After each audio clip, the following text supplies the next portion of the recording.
Today's learning target is I can convert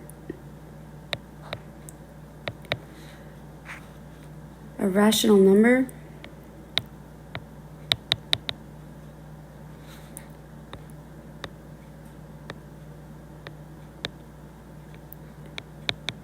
to a decimal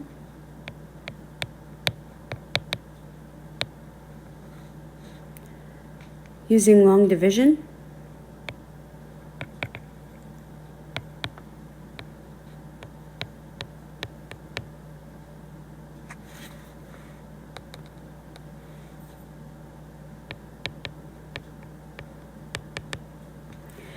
And know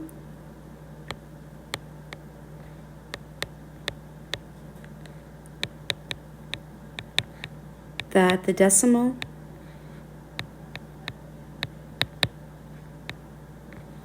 terminates in 0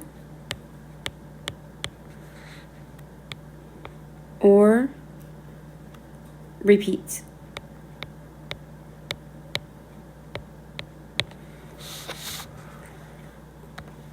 Now, the way I like to remember it is I like to say that, and I said that the denominator is cold. He's so cold. He's like me. He's so cold. He's shivering. And you can make the numerator all fuzzy. He's so cold. He's shivering. He's numb. Remember, I spelled it wrong. The numerator is so cold, he's shivering. The numerator goes inside the house. The numerator has to stay inside. He's so cold, he's shivering and needs to stay inside. The denominator is nice and warm and he gets to go outside. So the numerator is cold and needs to stay inside. Denominator is nice and cold and gets to go outside. And that's how you can remember which number needs to go inside. Because when you have a fraction, remember it's the numerator over the denominator. Okay? And that's how you can remember that one. If the decimal repeats, put the bar only over the numbers that repeat. And if you need to highlight that part of your notes, you can highlight that part of your notes. If there's a negative in front of the number, remember you need to keep that there. And let's try a couple. So on here, if I have 2/5, remember we put the numerator inside. Oops. Remember you put the numerator inside. Put the denominator outside.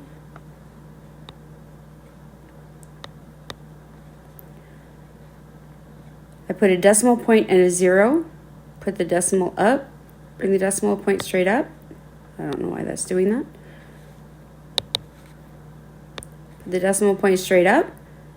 5, and I ask myself, how many times does 5 go into 20? 5 goes into 24 times. So I put the 4 above the 20. 4 times 5 is 20. Oh, it ended in 0. So I'm done. So my answer is 0.4. So 4/10. Now for this one, I know my answer is going to be long. So I'm going to have 1, and then I'm going to put 6 zeros behind that. Because I know what the answer is going to be. I'm going to bring my decimal point straight up. 7 goes into 10 once. I get a 7, I subtract, I bring down my 3, I bring down my 0. 7 goes into 30 4 times, 28. Subtract, I get 2, I bring down my 0. 7 goes into 20 2 times, put my 2, 14. Subtract, I get 6, bring down my next 0. goes in there 8 times, 56. 40 goes in there 5 times, 35. I get 5. Goes in there 7 times, 49. I'm left with 1. Oh, I gotta bring down my 0.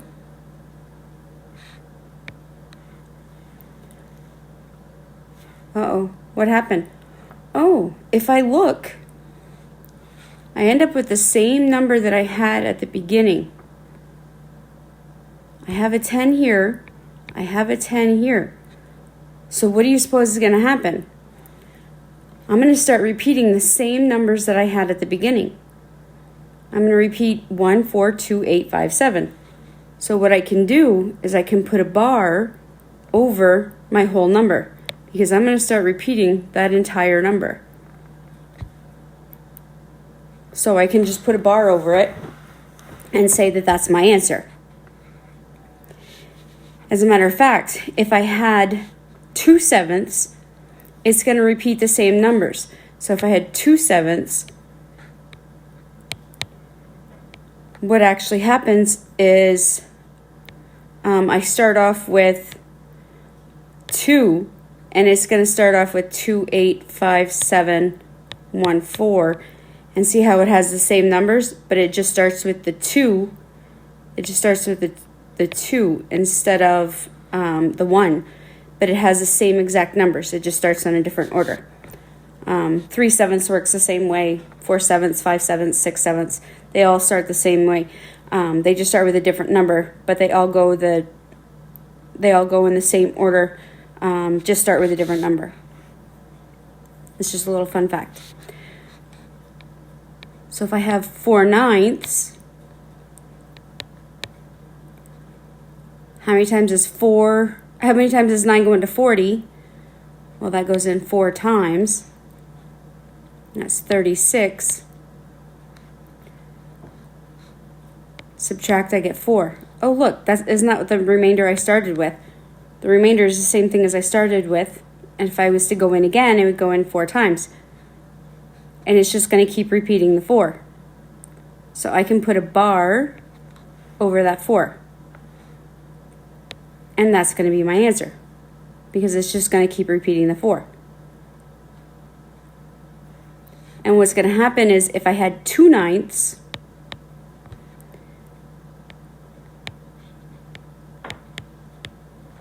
it would just keep repeating.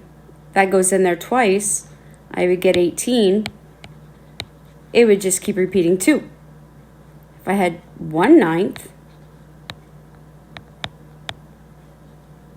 that goes in there once. It would just keep repeating 1. So the pattern I find is that if I have something over 9, it's just going to keep repeating the numerator. And we're going to do a little activity with that in a minute. To convert fractions to decimals, you look at the place value, decimals to fractions, you look at the place value of the given decimal. That will be your denominator. Any whole number goes in front of the fraction. The numbers to the right of the decimal become your denominator. Simplify if possible. If there's a negative in front of the number, be sure to keep it there. So now let's look at a couple of examples. So if I have 12 hundredths, if you just say the number correctly, you kind of almost have your fraction there. So 12 hundredths, the 2 is in the hundredths place, so we write it over 100.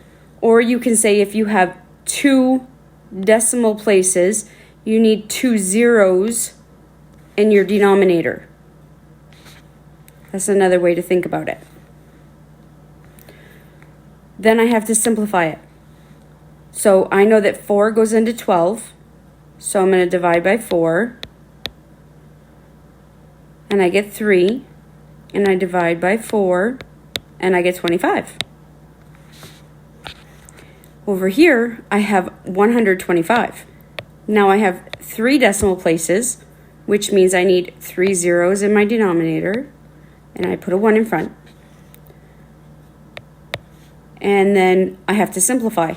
Well, I know I can divide by 125, but if you don't want to go that big, you can say I know 25 goes into 125 5 times, and I know 25 goes in here 40 times. And then I can simplify that again by 5. 5 goes into 5 once, and 5 goes into 40 8 times. And then I'm done. Over here I have 0.6, or 6/10. So 6 over 10, and if I simplify that, divide by 2, I get 3. Oops. Divide by 2, I get 3. It doesn't want to let me. Divide by 2, I get 3. Divide by 2, I get 5. And then it says complete the nifty nines. We're going to go into nifty nines in a minute. And we're just going to write C nifty nines on this one.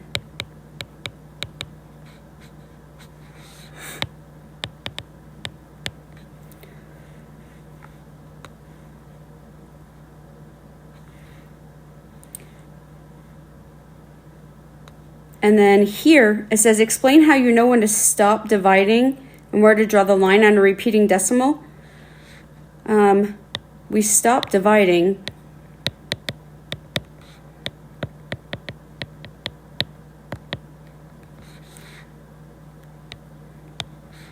when the remainder starts repeating.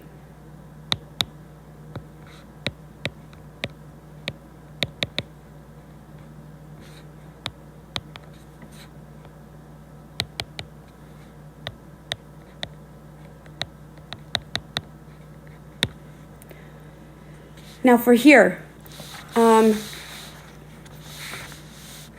once you come back to this, once you've done the nifty nines and you come back to this, you're going to find that this is much easier. So you'll want to pause the video and do the nifty nines activity and then come back to this one. So now that you've done the nifty nines activity, if it's repeating 12, you know that you're going to have 12 over 2 nines because there's 2 places, so there's 2 nines. Now we have to simplify it. So you're going to divide by 3 and you get 4, divide by 3 and you get 33. Here you only have 1 place, so there's going to be 1 9. So it's just 7 over 9 and you can't simplify that. Here you have 3 places, so you have 3 nines. And you can't simplify that, so you're done that one too. And then you're done your notes.